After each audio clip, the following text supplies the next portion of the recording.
Have you ever wondered what it would feel like to be told you don't belong even when you've earned your place? Imagine boarding a flight, holding a paid first-class ticket in your hand, only to be told by a flight attendant, "Sir, this seat isn't yours anymore." And then watching as the seat you purchased is handed to another man, someone who looks different from you, someone the system has quietly chosen to favor. What would you do in that moment? Would you stay silent to avoid a scene?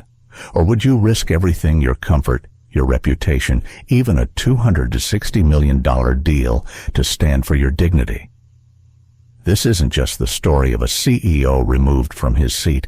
It's a story about choices, about humiliation turned into strength, silence broken into truth, and how one man's refusal to disappear shook an entire industry.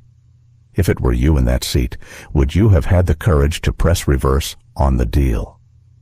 Stay with us, because what happened on that flight changed more than one life. It changed the sky itself.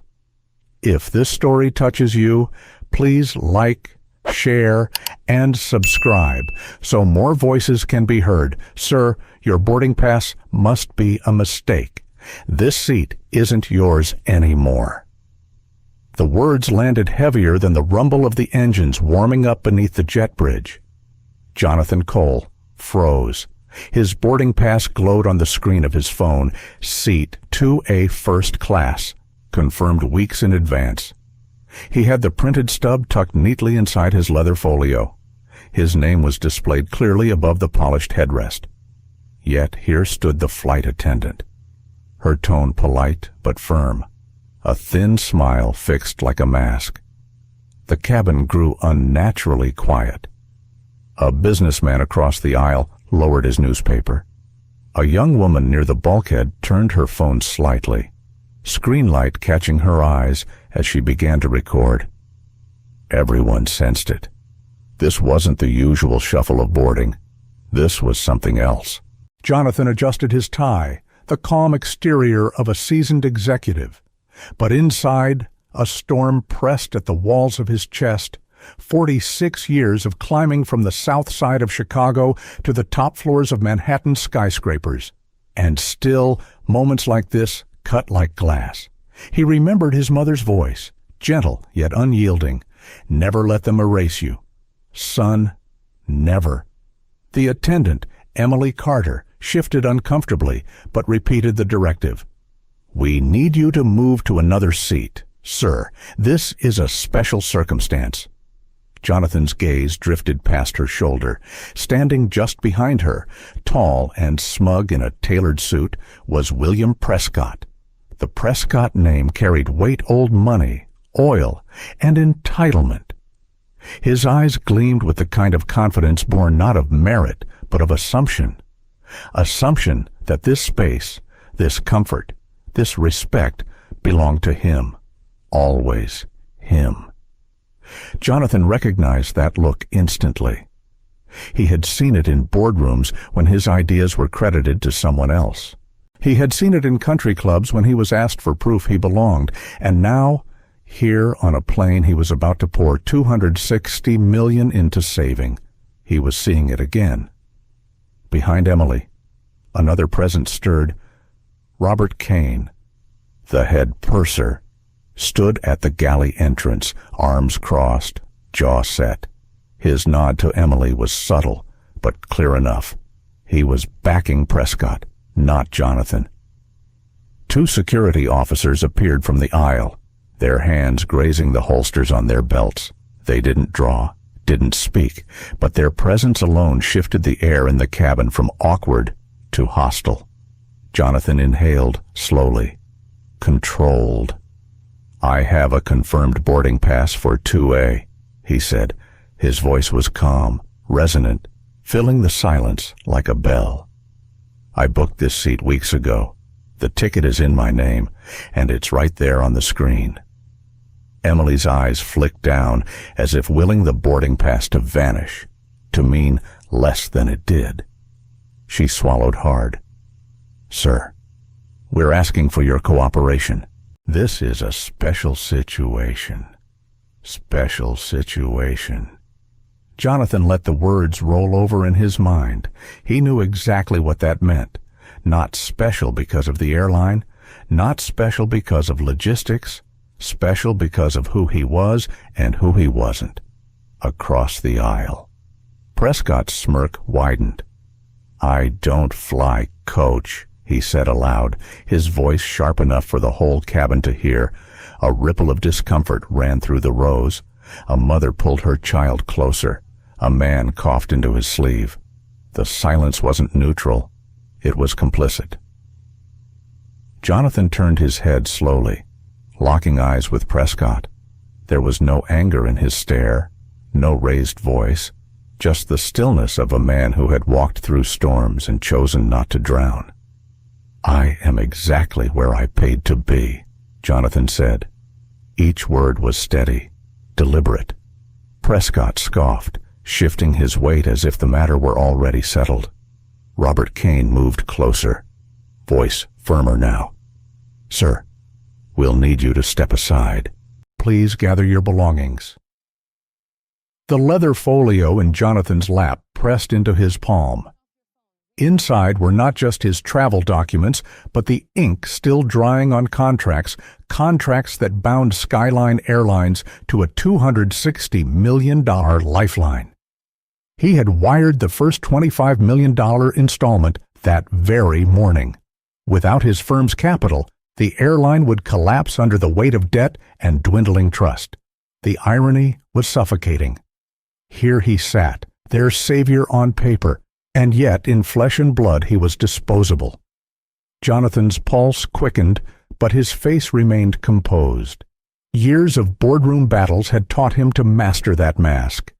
What mattered wasn't the insult itself, it was the choice he made in this moment.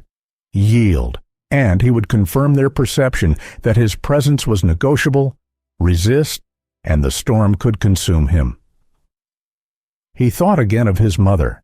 Of nights she worked 2 jobs.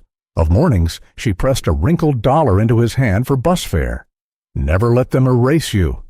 The cabin held its breath. Cameras tilted subtly in hands. The hum of the air vents seemed louder than ever. Jonathan placed his folio on the armrest, his voice low but firm. "You're making a mistake." But he already knew it wasn't a mistake. It was a choice, and he would make one too.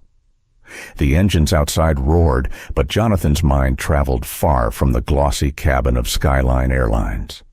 For a fleeting moment, he was no longer a CEO in a tailored suit being asked to surrender his seat. He was a boy again, on the south side of Chicago, the scent of fried chicken and motor oil thick in the summer air. He remembered the cracked sidewalk where he dribbled a worn basketball, the uneven bounce echoing against brick walls painted with graffiti. He remembered neighbors' voices, laughter, arguments, gospel songs drifting from church windows on Sunday mornings. That neighborhood was rough, but it was home. It was where his mother, Lorraine Cole, fought for his future with a will that could have moved mountains. Lorraine worked double shifts as a nurse's aide. At night, Jonathan would sit by the window, waiting for the squeak of her shoes on the porch steps. Some nights she came home smiling. Some nights she came home bone-tired, collapsing into the couch with a sigh. But every night, without fail, she would press her hand on his shoulder and whisper, "Never let them erase you. Jonathan, don't ever let anyone tell you that you don't belong." That phrase was more than comfort. It was a commandment. He carried it like scripture. When he was 15, Jonathan rode the bus across town to attend a high school with better programs. He remembered sitting near the back, clutching his backpack tight as strangers eyed him with suspicion. One morning, a man leaned over and asked if he was lost, as though he had no right to cross that invisible border between neighborhoods. Jonathan said nothing, just stared out the window and counted the stops. But inside, something solidified. He vowed he would not be defined by the borders others set. College was another battlefield. He won a scholarship to Northwestern. On his first day, walking into a lecture hall filled with rows of polished desks and students in brand new clothes, he felt every pair of eyes flick toward him. Some lingered a second too long, carrying unspoken questions. Did he belong here? Was he capable?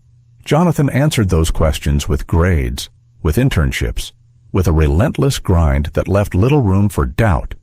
But even success carried shadows.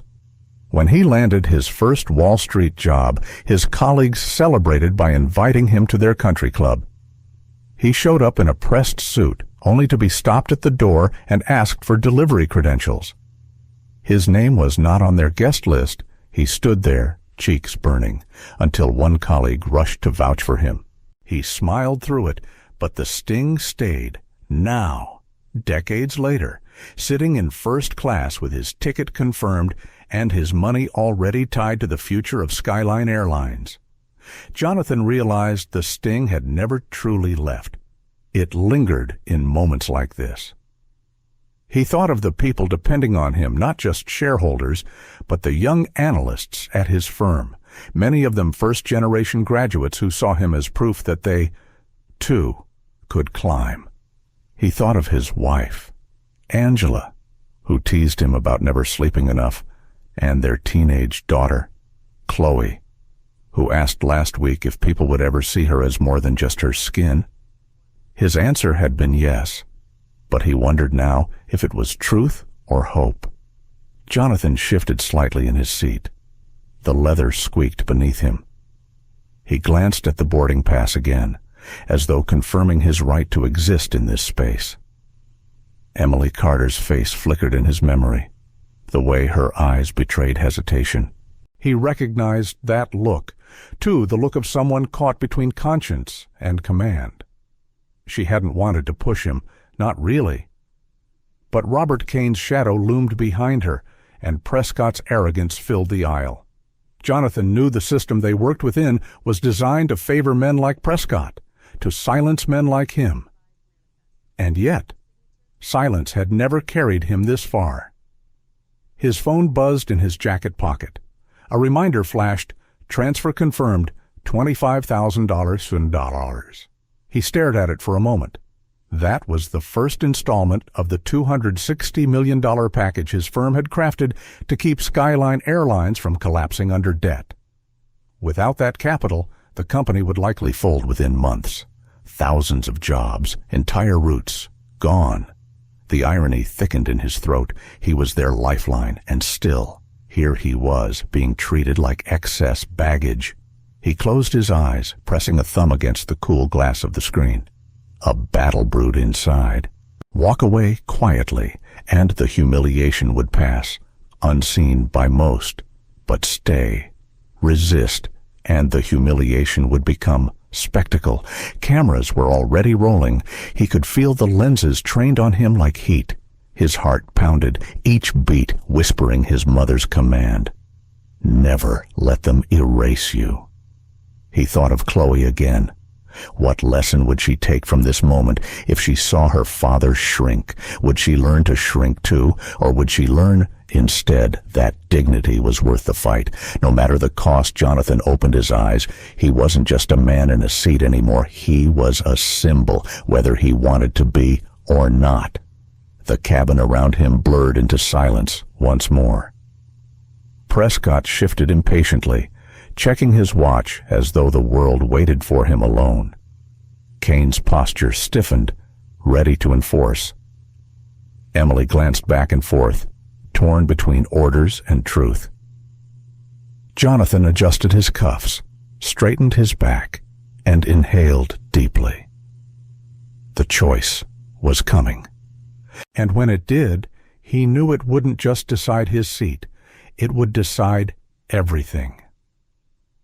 The hum of the engines deepened as the plane prepared for pushback, but the real turbulence was already in the cabin. Jonathan remained in his seat, calm on the surface, yet his pulse thrummed like a drum. He had chosen stillness, not surrender, and that choice unsettled everyone around him. Emily Carter stood at his side, her polite smile cracking. She repeated herself, but softer this time. "Sir, please, we need your cooperation."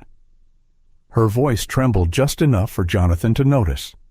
She wasn't entirely convinced of the order she was giving. Behind her, Robert Kane stepped forward. His uniform was sharp, his expression sharper. Decades in the airline industry had carved a permanent scowl into his face. "Mr. Cole, this isn't a debate," Kane said, his voice low, authoritative. "Gather your things, or we will have to assist you." Assist. The word was loaded, and everyone in the cabin knew what it meant.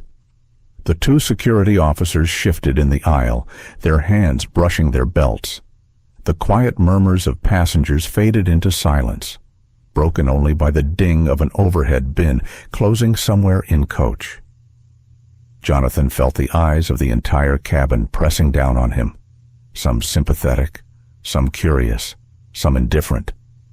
He scanned the faces quickly, a young couple whispering nervously, a businessman clutching his briefcase, a grandmother clutching a rosary, all of them witnesses, yet none willing to intervene. Then came the voice he had expected. William Prescott, leaning casually against the aisle seat as if he owned it. His cologne carried the sharp bite of cedar and money. He spoke with the same arrogance that Jonathan had seen in boardrooms.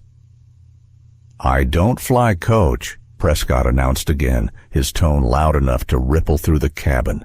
The statement hung in the air like a foul stench. Kane didn't flinch. Emily shifted uncomfortably. Jonathan turned his head toward Prescott. Meeting his eyes, there was no fear in Jonathan's gaze, only the steady calm of a man used to storms. "I am not in coach," Jonathan replied, his voice even. "I am exactly where I paid to be." Prescott smirked, tapping his watch as though Jonathan's dignity was nothing more than a delay. "Some people don't understand how things work up here," he said, his voice dripping with entitlement. Jonathan's jaw tightened, but he didn't rise. He let the words fall, let the silence stretch. He knew silence could be a weapon sharper than steel. Kane cleared his throat. "Mr. Cole, last chance. Either you move willingly, or we escalate this." The word escalate echoed like a threat. Jonathan thought of his daughter Chloe, of how she scrolled through social media each evening. If this moment ended badly, she would see it before he even landed. He imagined her wide eyes staring at a screen, reading cruel comments from strangers who had never met her father. He felt the weight of that image press on him. His mother's voice cut through the noise in his head. "Never let them erase you." Jonathan placed his hand on the armrest, feeling the cool leather under his fingertips. His chest rose and fell slowly. He could hear his own heartbeat now, steady despite the storm inside. He looked up at Kane. "This isn't about a seat," Jonathan said quietly, but loud enough for those nearest to hear. "And you know it." Emily's eyes flickered. For the briefest second, she almost nodded. Kane's expression hardened. "Enough. Officers." The two security guards stepped closer, their polished shoes thudding against the carpet. The tension snapped tighter, like a wire ready to break. Passengers shifted uneasily. A woman whispered, "This is wrong." A man pulled out his phone, angling it for a better shot. The glow of camera screens multiplied, tiny witnesses lighting the dim cabin. Jonathan's mind raced. He could stand now, surrender the seat, walk back to economy, and avoid a scene. It would be easier, quieter. But what would that teach his daughter? What would that say to every young analyst back at his firm who looked at him as proof they could break ceilings too? The humiliation was already unfolding. The cameras had already caught Prescott's smirk, Kane's commands, Emily's hesitation. The world was watching, whether he liked it or not. Jonathan straightened his back. His voice came calm, but heavy with conviction. I am not moving. Not until you acknowledge my right to this seat. Kane's lips curled in frustration. Sir, don't make this harder than it needs to be. Prescott laughed under his breath.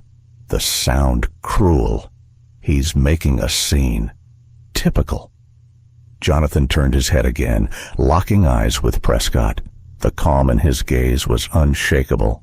What's typical, he said, is men like you assuming the world belongs to you. The words struck harder than any shout could have. Prescott's smirk faltered for the first time. Emily drew in a shaky breath. Kane barked another order, but the weight of Jonathan's refusal had shifted the air. Passengers leaned in, eyes wide, phones raised higher.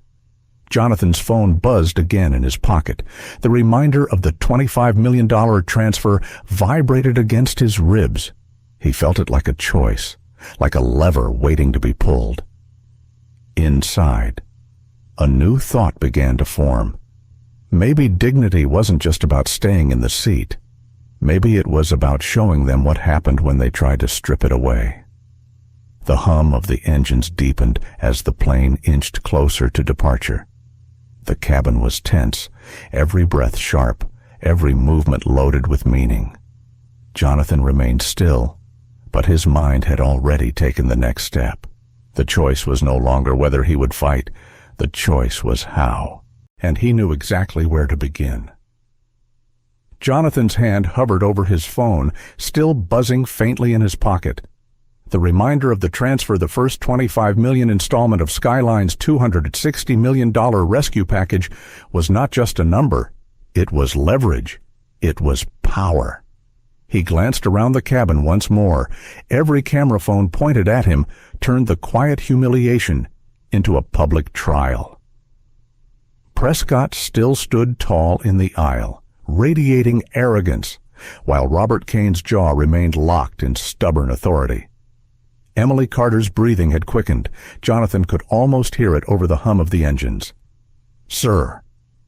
Kane barked again, sharper this time. "Stand up. Last warning." Jonathan met his stare calmly, then slowly reached into his jacket pocket. For a split second, Kane stiffened, as if preparing for resistance.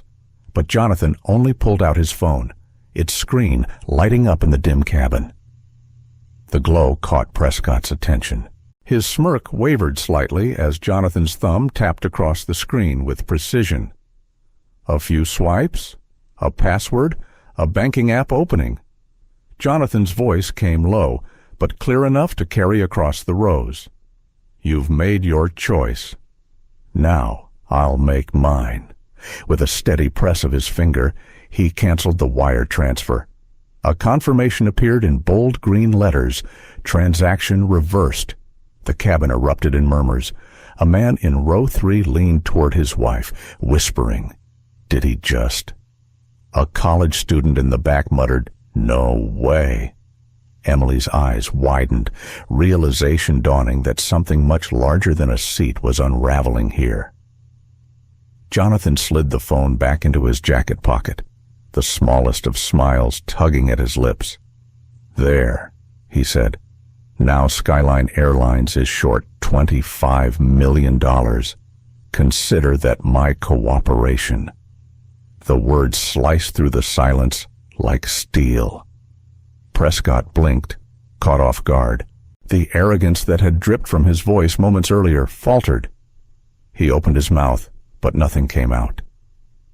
Kane stammered, You can't be serious." Jonathan's gaze was steady. "Oh, I'm serious. I don't bluff with my money, especially not when dignity is the cost." Passengers gasped quietly. Phones tilted higher. Somewhere, a shutter clicked, a flash of light reflecting off the cabin wall. The entire first-class section now felt like a stage. Kane glanced nervously toward the cockpit, as though reinforcements might emerge. Prescott straightened, trying to recover his composure. "That's childish," he snapped. "You'll ruin a deal that benefits you as much as anyone." Jonathan shook his head slowly. No, I'll ruin a deal that only benefits men like you. There's a difference. Emily exhaled sharply, as if she'd been holding her breath since the confrontation began. She looked at Kane, then back at Jonathan. Her lips parted, but she didn't speak. The two security officers hesitated, their eyes flicking between Kane and Jonathan. They hadn't expected this. Their training had prepared them for angry passengers, for drunks, for shouts and resistance. Not for a billionaire CEO quietly dismantling the financial backbone of the company they worked for. Jonathan rose then, not in surrender, but with a calm dignity. He gathered his leather folio, the seatbelt clinking as it retracted. Each movement was deliberate, almost ceremonial. The cameras recorded every step as he walked past Prescott. Their shoulders nearly brushed. Prescott hissed under his breath, "You'll regret this." Jonathan stopped mid-aisle, turned his head slightly, and replied just loud enough for others to hear. "The only regret here will be yours, when the world sees this for what it is." The ripple of whispers spread again. Prescott's face flushed, the smug composure slipping further. Jonathan continued down the aisle, escorted not by security, but by the gaze of every passenger. His stride was unhurried, his chin high. It wasn't retreat. It was declaration. He reached the economy section, row 23, seat B, a cramped middle seat with an armrest that stuck, crumbs from a previous traveler still lodged in the cushion. Jonathan sat, his broad shoulders pressing against both sides, his knees grazing the seat in front of him. The downgrade was stark, humiliating in its contrast. And yet, as he settled in, he pulled out a pen and his notebook. He began writing. He recorded names, times, details, Emily Carter's hesitation, Robert Kane's threats, William Prescott's entitlement, the arrival of security. Each note precise, methodical. He wasn't just keeping a record, he was building a case. A fellow passenger in the row across glanced at him, then offered a subtle nod of solidarity. Jonathan returned it, a silent acknowledgement that he wasn't entirely alone. Minutes later, his phone buzzed again. This time, a notification checked luggage rerouted to Dallas. Jonathan's jaw tightened. It wasn't an accident. Someone inside the airline had gone further, twisting the knife. He exhaled slowly, forcing calm. This was no longer just humiliation. This was sabotage. Cameras continued to roll. More passengers whispered. Somewhere, a voice muttered, "He's the guy saving the airline." Why are they doing this? Jonathan closed his eyes briefly, letting the rhythm of the engine steady him. He thought of Chloe again, her curious eyes, her questioned dad. Will they ever stop? He whispered to himself, too soft for anyone else to hear. Not unless we make them. When he opened his eyes, resolve had replaced weariness. This fight wasn't over. In fact, it had only just begun. The cameras had captured everything. The deal reversal was irreversible. The humiliation was documented, undeniable. What none of them realized yet, not Prescott, not Kane, not even Emily, was that Jonathan Cole had turned their attempt to erase him into a spark. And sparks, when fed by truth, had a way of burning down entire systems. He tightened his grip on the pen, wrote one last note beneath the others. This isn't the end. This is the beginning. Jonathan sat wedged between two strangers in row 23, his long legs cramped against the seat ahead. The armrest on his left wouldn't lift, trapping his elbow in a narrow prison. The man beside him scrolled through his phone, oblivious. The woman on his right adjusted her blanket, avoiding eye contact. The humiliation was thick, clinging to the recycled air of the cabin. But beneath the sting, Jonathan felt a strange calm. He had made his move. The 25 million reversal was already echoing beyond the fuselage, though no one around him yet understood how far it would reach. He pulled his notebook back onto his lap, continuing his careful log. His pen scratched steadily as he noted the rerouted luggage, the expressions on the crew's faces, the whispers in the aisle. He was building more than a record. He was building a story the world would not be able to ignore. Then came the buzz, a faint vibration against his thigh. Jonathan slid his phone from his pocket, glanced at the lock screen, and froze. The first headline had already broken. Black CEO removed from first class for white passenger. His heart thudded once, hard. He tapped the screen. Notifications spilled across it in a flood. Twitter mentions, breaking news alerts, text messages from colleagues and friends, hashtags multiplying like wildfire. Jira CEO thrown out. Skyline scandal. Dignity in the sky. Somehow, within minutes, the videos passengers had filmed were already online. One clip showed Emily hesitating, Jonathan holding out his boarding pass, and Prescott declaring, "I don't fly coach." Another clip captured the moment Jonathan's thumb hovered over his phone. Then the announcement transaction reversed. The crowd in the digital world was already roaring. The young man across the aisle leaned over suddenly, his own phone glowing. "Sir, you're trending, like, everywhere?" Jonathan lifted an eyebrow. "Everywhere. CNN, The Times, Twitter, TikTok. You name it, people are furious." Jonathan nodded slowly, his calm unshaken.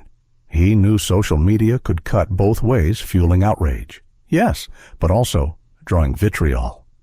Already, comments scrolled beneath the videos. "This is unbelievable.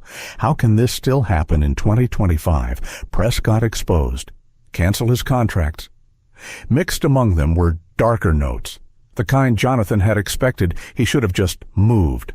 Always playing the victim. He inhaled deeply. Every movement he made from here mattered. He wasn't just Jonathan Cole anymore. He was a symbol, projected on millions of screens. His phone buzzed again, this time a text from Angela. "I saw the video. Are you safe? Chloe is watching the news. Call me when you land." Jonathan's chest tightened. He pictured Chloe's eyes fixed on the television, watching her father squeezed into economy, treated as disposable. The thought stung more than the cramped seat or the rerouted luggage. He typed a quick reply. "I'm safe. Tell her I'm okay. I'll explain when I get home. Up in first class." Prescott leaned comfortably into Jonathan's rightful seat, sipping champagne poured by Robert Kane. But even from the back, Jonathan could feel the shift. The power dynamic in the cabin was no longer aligned with Prescott's arrogance. It had tilted. Passengers whispered more openly now, their phones tilted toward Jonathan instead of him. A young woman 2 rows ahead turned around and whispered, "You did the right thing." Jonathan offered a small nod in return, grateful but composed. Minutes ticked by, but online the story moved at the speed of light. Stock analysts chimed in, speculating how Skyline Airlines shares would nosedive. Civil rights advocates tweeted that Jonathan's stance was a turning point for corporate accountability. A civil rights lawyer even posted, "Mr. Cole, if you see this, my firm will represent you pro bono." Jonathan adjusted in his seat, pen still moving across his notebook. Each headline fueled his resolve. He wasn't powerless here. He was leveraging something far greater than money. Emily Carter slipped quietly down the aisle, pausing at row 23. Her eyes darted nervously to see if anyone watched. Then she leaned down. "I'm sorry," she whispered. "This isn't right. None of it." Jonathan met her eyes calmly. "You had a choice," he said softly. "Not unkind. And you still do." Her throat bobbed. She hesitated, then straightened and walked back toward the galley, shoulders tense. Jonathan knew then someone inside would crack. They always did. His phone vibrated again. This time, the message wasn't from family, but from his chief financial officer. Jonathan. Pulling deal documents now. Sky is already down 8% pre-market. Should we freeze the next tranches? Jonathan's lips pressed into a line. He typed back a single word, yes.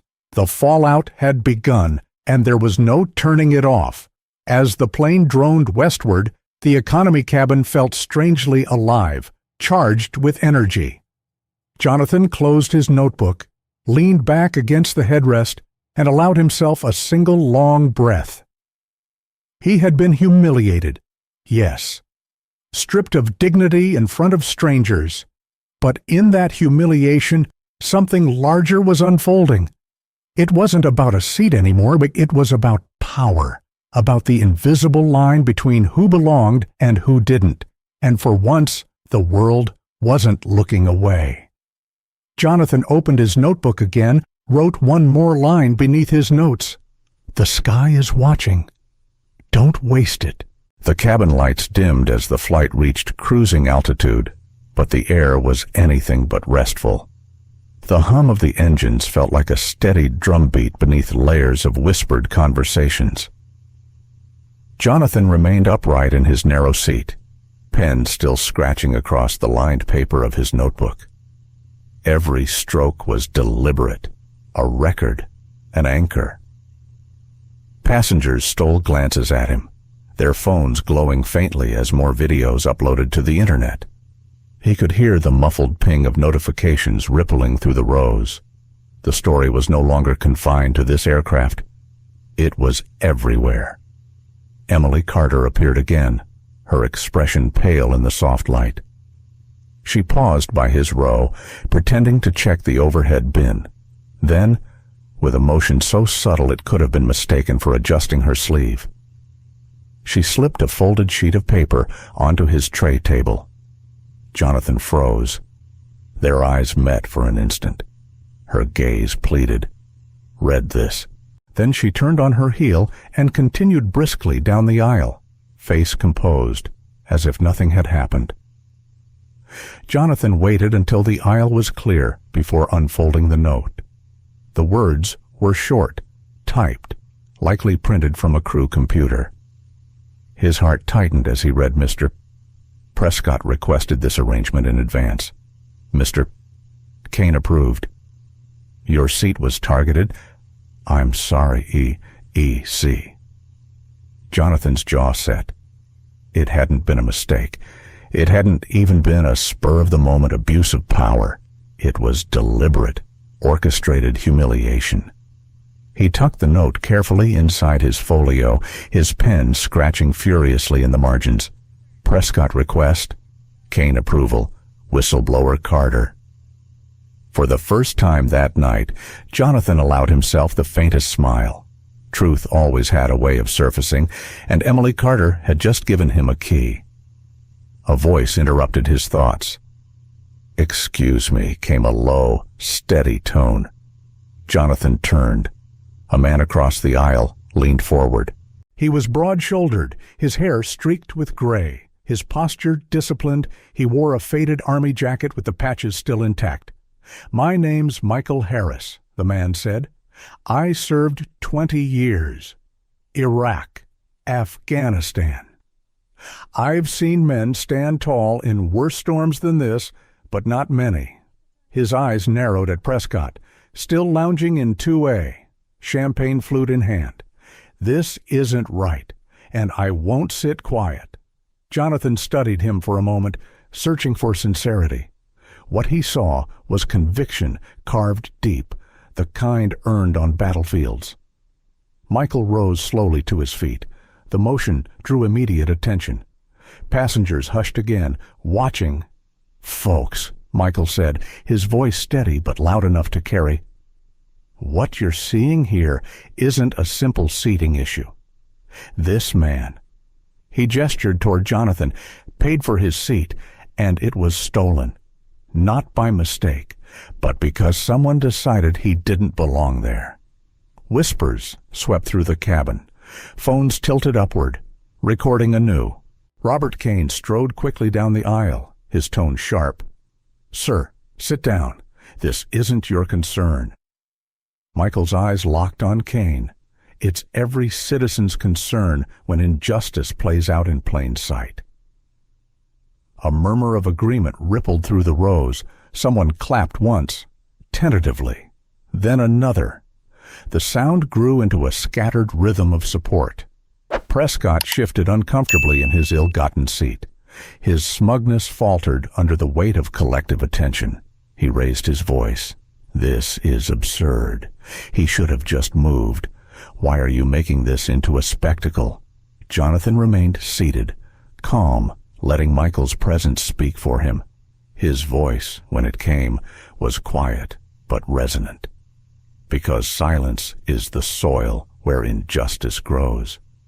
Emily reappeared at the edge of the aisle, her face taut with nerves.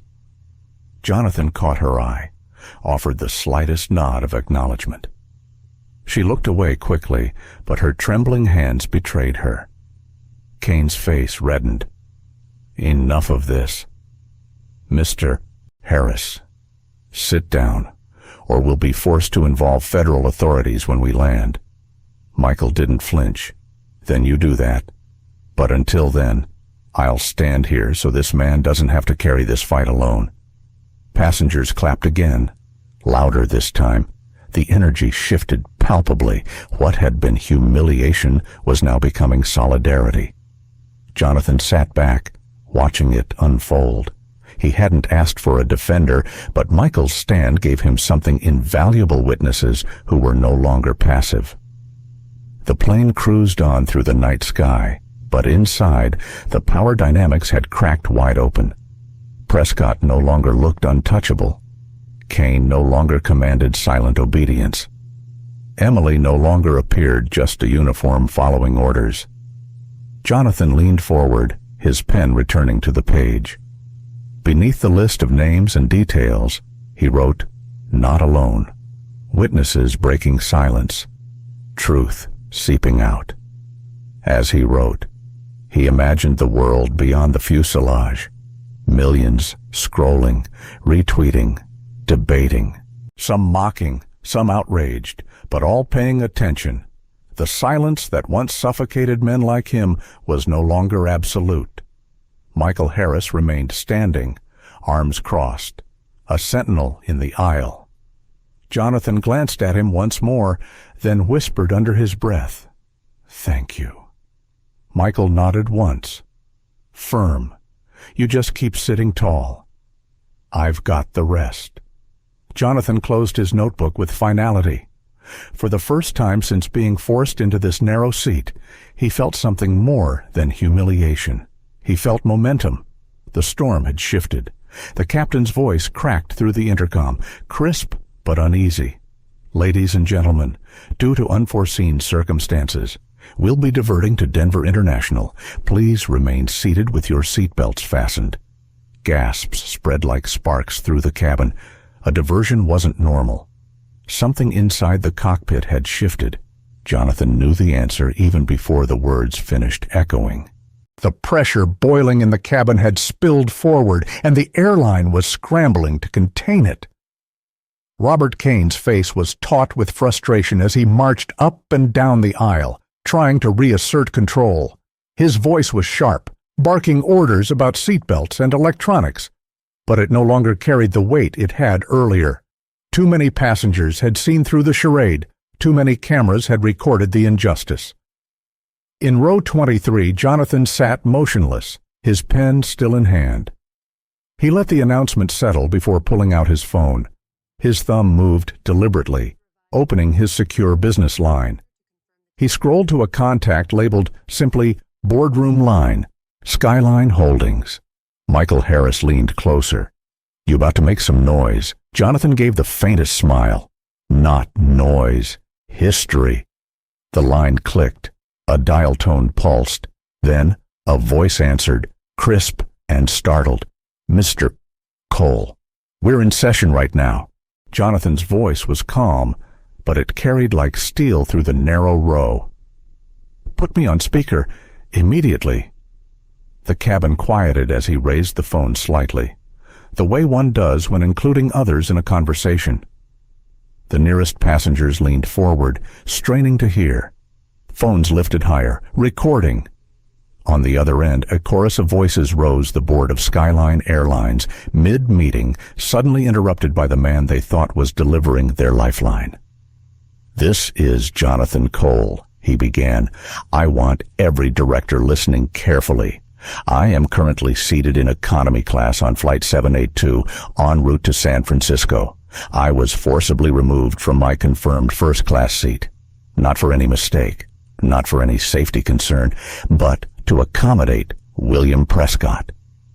He glanced forward, locking eyes with Prescott, who shifted uneasily in 2A at the approval of your own head purser, Robert Kane. A hush fell so thick it drowned even the drone of the engines. On the other end, voices sputtered, "What? That can't be accurate." Jonathan cut them off, his voice rising, not with anger, but with authority. "It's accurate, and it's documented. Half this cabin is recording. Videos are already viral. Hashtags are trending. And if you don't believe me, check your stock price. It's falling as we speak." The passengers erupted in low murmurs. Someone near the front gasped. Phones buzzed with updates, confirming his words. Jonathan pressed on, his voice like a hammer. "This isn't just humiliation, it's sabotage. My luggage rerouted, my investment questioned. I came prepared to fund $260 million to rescue this airline. Instead, you've handed me proof that Skyline doesn't deserve saving, not without radical change." Emily Carter stood frozen at the galley, her hand pressed to her mouth. Kane stiffened, his complexion draining pale. Prescott's arrogance had evaporated. Sweat glistened at his temple. On the line, a voice of authority finally cut through. Charles Whitman, the chairman of the board. His tone was clipped, urgent. "Mr. Cole, we had no knowledge of this. We'll act immediately. Please, tell us what you need." Jonathan's eyes scanned the cabin, resting momentarily on Michael Harris, still standing guard in the aisle. He let the silence hang, ensuring every passenger heard. Then he said, "I need accountability, public, transparent, irrevocable." Prescott slammed his glass down, shattering it against the tray. "This is insane. He's grandstanding. You can't let him dictate terms. Jonathan didn't even look at him. Prescott is the problem, and so is Kane. If you value your company's survival, you'll remove them before this flight touches down in Denver." The boardroom line fell silent. Jonathan imagined the faces around the mahogany table, directors exchanging frantic glances, phones buzzing with crisis updates. Whitman's voice returned, strained but steady. "Understood. Consider it done." Passengers broke into applause. Not everyone clapped, but enough. The sound filled the cabin, echoing against the overhead bins. Jonathan lowered the phone, ending the call. He didn't smile, didn't gloat. He simply set it on the tray table and folded his hands. The posture of a man who had chosen dignity over silence. Kane sputtered, his authority crumbling. You don't have the right." Michael Harris stepped closer, his voice booming. "He has every right. And you're finished." Prescott sat stiff in 2A, face flushed, stripped of his smugness. He glanced around, realizing every camera lens was aimed at him now. Every whisper etched his downfall deeper. Emily Carter took a hesitant step forward. Her voice shook, but she spoke anyway. "What Mr. Cole says is true. I saw the orders. Kane approved it. Prescott demanded it." Her confession rippled through the cabin like a wave breaking on rock. The silence that followed was no longer heavy. It was cleansing. Jonathan sat back, breathing slowly, his eyes closing for a moment. The battle wasn't over, But for the first time, the tide had turned visibly in his favor. The seat was gone, the humiliation endured, yet, in its place, something far more powerful had taken root: truth, witnessed and undeniable. By the time Flight 782 touched down in Denver, Skyline Airlines was already in freefall, not in the air, but on the ground. Jonathan could feel it the moment his phone reconnected to cellular service. Notifications poured in faster than his eyes could track breaking news alerts, missed calls from journalists, urgent messages from colleagues. The world had seen enough of the videos to turn outrage into a tidal wave. The plane taxied to the gate under a silence that buzzed with tension. No one stood to grab luggage. No one jostled to get off first. They all waited, staring at Jonathan as though the outcome of this landing belonged to him. Robert Kane was pale, his stiff posture cracked into unease. William Prescott sat rigid in 2A, eyes fixed on the window, jaw tight. His earlier confidence was gone, replaced by the awareness that his name was already trending for all the wrong reasons. Emily Carter lingered in the galley, avoiding Kane's gaze, her trembling hands clasped together. The intercom crackled again. "Ladies and gentlemen, please remain seated. Federal authorities will be boarding shortly." Gasps echoed. Phones lifted higher. Jonathan stayed calm, his notebook open on his lap, pen poised. He knew exactly what was coming. Within minutes, 2 uniformed officers stepped into the cabin, federal agents dispatched by the FAA. Their presence sent a ripple of unease through the rows. One agent, a woman with sharp eyes, scanned the first-class cabin, then glanced down the aisle. Her gaze landed on Jonathan. "Mr. Cole?" she asked. Jonathan rose slowly. "Yes. Would you come with us? Please." He gathered his folio and notebook, straightened his jacket, and stepped into the aisle. Cameras followed him, the silent applause of witnesses humming beneath the tension. The agents didn't cuff him, didn't raise their voices. Instead, once they reached the jet bridge, the female agent leaned closer. "We've seen the videos. This isn't an arrest. We need your statement." Jonathan nodded. "Then let's begin." Inside a private conference room at the terminal, the questions came quickly. What time had the confrontation begun? Who had issued the orders? Did he have proof Jonathan provided at all boarding pass? Timestamps, the folded note from Emily Carter. Each detail painted a picture too vivid to ignore. Outside, the media storm was already erupting. CNN ran a live Chiron CEO removed from first-class Skyline faces backlash. The Washington Post published a breaking headline: "Civil rights advocates call for inquiry after viral airline incident." Stock analysts reported Skyline's value had plunged nearly 12% in a single trading session. Jonathan's phone buzzed with another message, this time from his general counsel. "SEC and FAA both want meetings. Expect congressional interest. We'll prepare." He set the phone down, exhaling slowly. The battle was no longer confined to him. It had spilled into boardrooms, regulatory halls, and television screens. Meanwhile, Robert Kane and William Prescott were escorted separately into other rooms for questioning. Their protests were muffled through the walls, Kane insisting he'd followed procedure, Prescott demanding his lawyer. Emily Carter, summoned as well, walked in with shaking hands but a steady voice. Jonathan caught her eye as she passed. She gave a small nod. Hours later, as Jonathan finally stepped out into the Denver terminal, flashes of cameras erupted. Reporters shouted questions. "Mr. Cole, do you plan to sue Skyline Airlines? Is it true you reversed a $25 million payment mid-flight? What message do you want to send the public tonight?"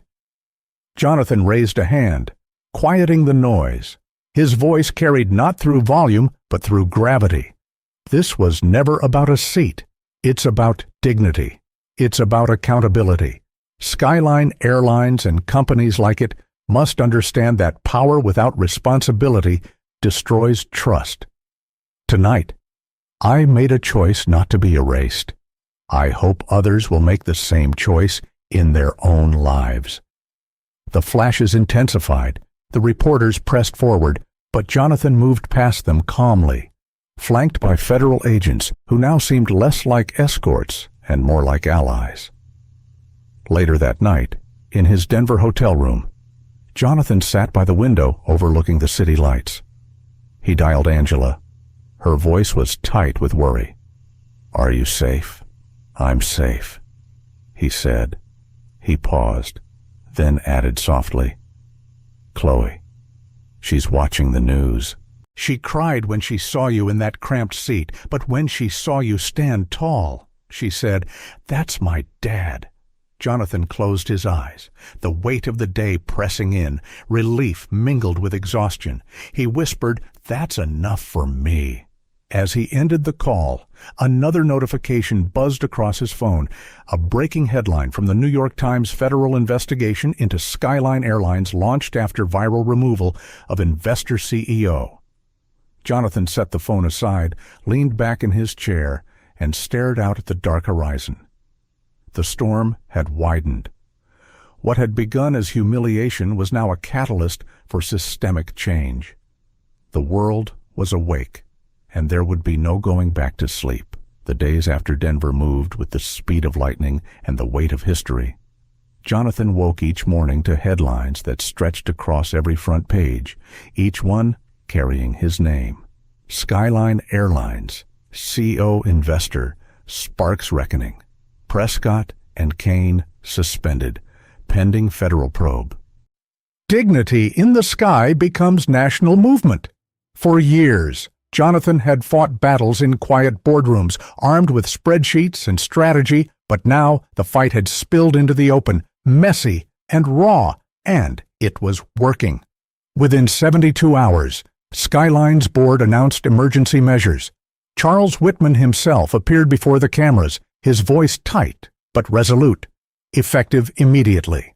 Robert Kane is terminated from his position as head purser. William Prescott is suspended from all business relations with Skyline pending further investigation. We are launching an independent review of our policies and training.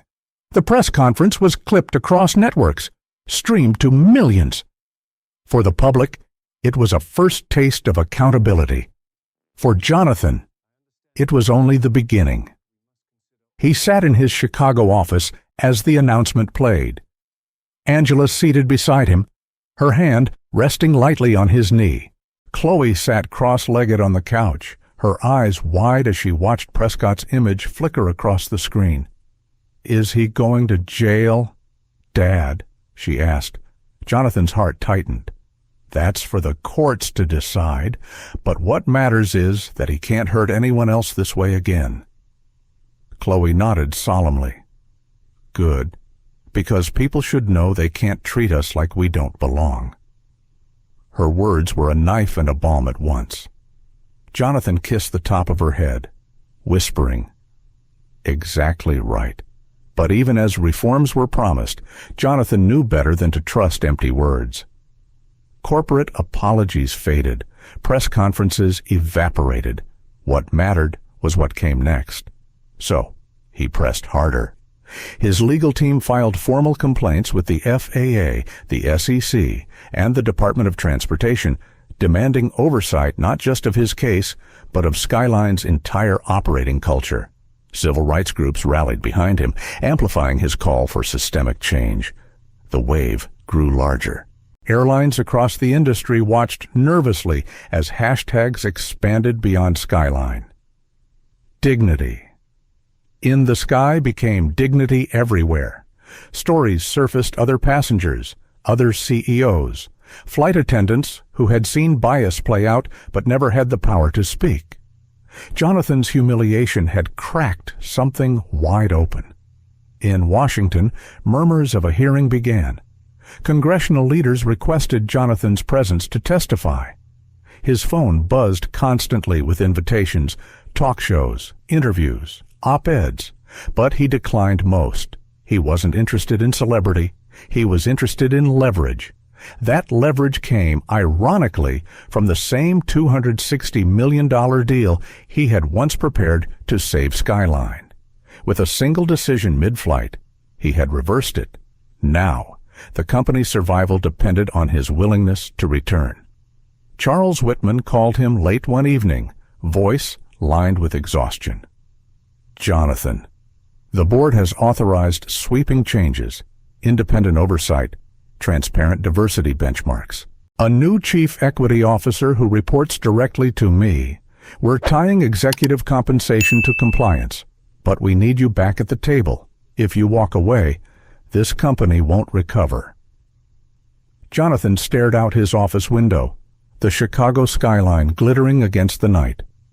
His reflection looked tired, older, but unbroken. "You want me back," he said slowly. "Then you don't just offer policies. You offer permanence, commitments written into bylaws, measurable audits, and public accountability." Whitman hesitated. "That's a lot." Jonathan's voice sharpened. "So was dragging me out of first class." Silence stretched, then broke with Whitman's sigh. "We'll draft it." The next week, Skyline announced the Equity Flight Initiative mandatory anti-bias training for all employees, independent auditors embedded in flights, quarterly diversity reports made public, and a whistleblower protection program that ensured Emily Carter and anyone like her would never have to fear silence again. The announcement landed like thunder across the industry.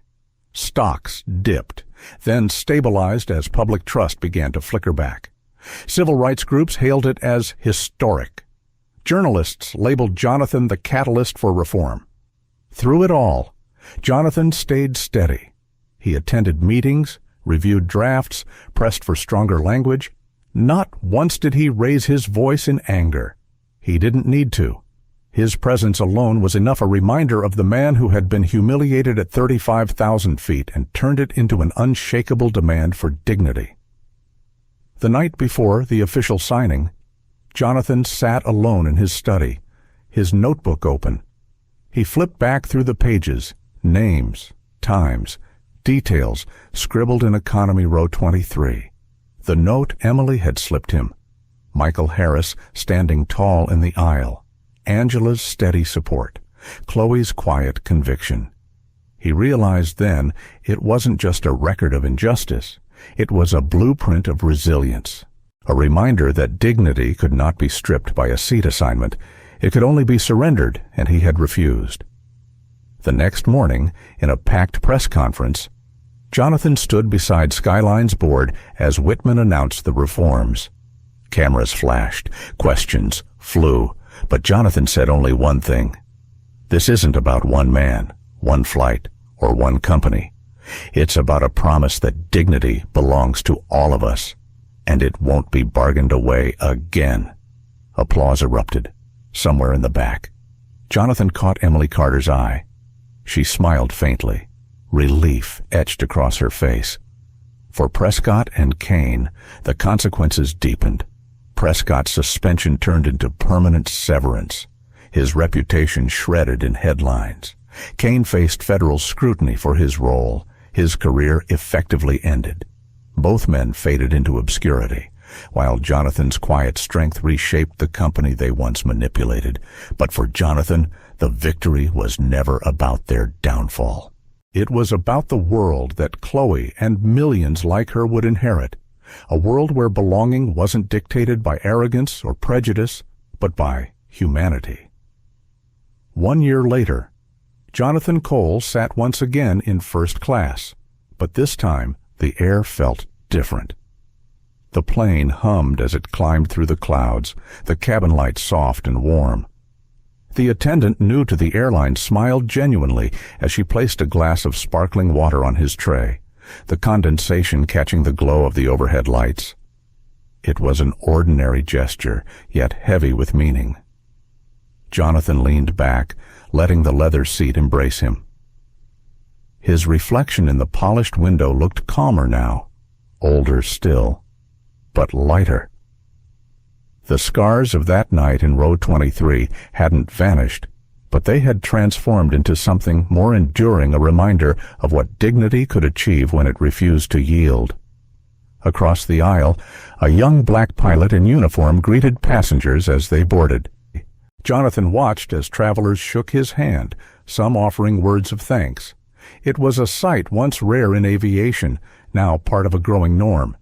Diversity programs, scholarship pipelines, and leadership initiatives had begun to shift the face of Skyline Airlines and, gradually, the industry at large. Emily Carter, now promoted to Director of Equity Programs, walked down the aisle in civilian clothes, heading toward the jump seat reserved for staff observers. She paused by Jonathan's row, offering a quiet smile. Still writing, she asked, nodding at the notebook resting on his lap. "Always," Jonathan replied, tapping the cover. She leaned closer.